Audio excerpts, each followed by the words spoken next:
बच्चों, आज हम बसंत पुस्तक से पाठ 13 है। शीर्षक एक दिन का कविता। कवि अयोध्या सिंह उपाध्याय। हरे और इस पाठ का अध्ययन करेंगे। इस पाठ का अध्ययन करने से पहले आइए अब हम कवि का परिचय जान लेते हैं, जो कि इस प्रकार से है। कवि का जीवन परिचय। कवि के रूप में विख्यात हरिऔध जी का जन्म उत्तर प्रदेश के आजमगढ़ जिले के निजामाबाद गांव में 15 अप्रैल सन 1865 ईस्वी में हुआ था। उनके पिता का नाम पंडित भोला सिंह और माता का नाम रुक्मणी देवी था। मिडिल परीक्षा उत्तीर्ण करने के बाद ये क्वींस कॉलेज बनारस में अंग्रेजी पढ़ने चले गए, किंतु अस्वस्थता के कारण अध्ययन छोड़ना पड़ा।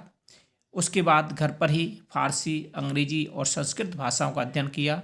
हिंदी भाषा की सेवा करते हुए इनकी मृत्यु 16 मार्च सन 1947 ईस्वी को हो गया। इन्होंने नाटक, काव्य ग्रंथ, उपन्यास आदि साहित्य की रचना की, जो हिंदी साहित्य की अमूल धरोहर है। आइए बच्चों, अब हम पाठ प्रारंभ करते हैं, जो इस प्रकार से है कविता।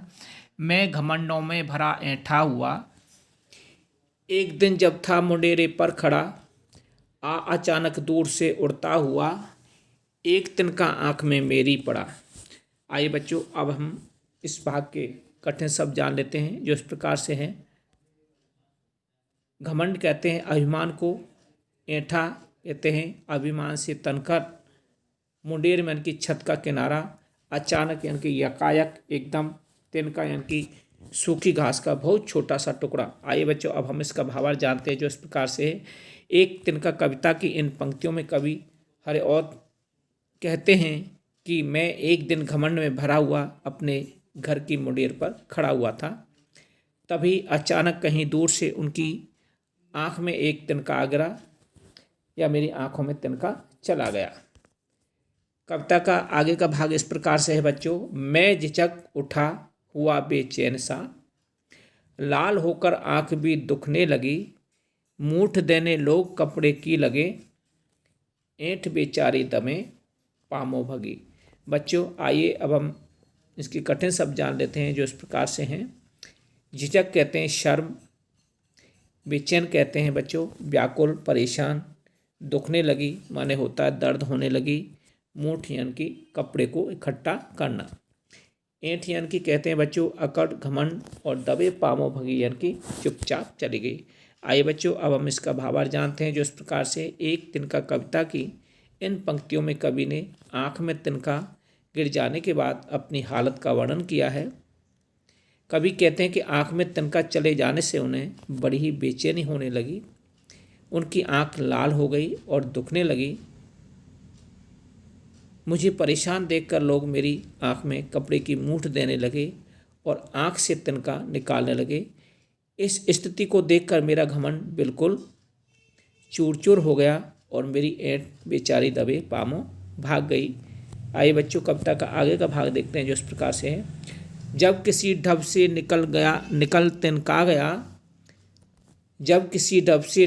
तिनका गया, तब समझने यूँ मुझे ताने दिए, ऐंठता तू किस लिए इतना रहा, एक तिनका है बहुत तेरे लिए।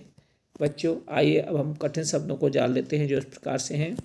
ढब कहते हैं तरीके से, किसी तरह, समझ, बुद्धि, सोचने की शक्ति, ताने यानी कि उलाहना, ऐंठता यानी कि घमंड करना, बहुत माने बहुत सारा। बच्चों, भावार्थ इस प्रकार से है।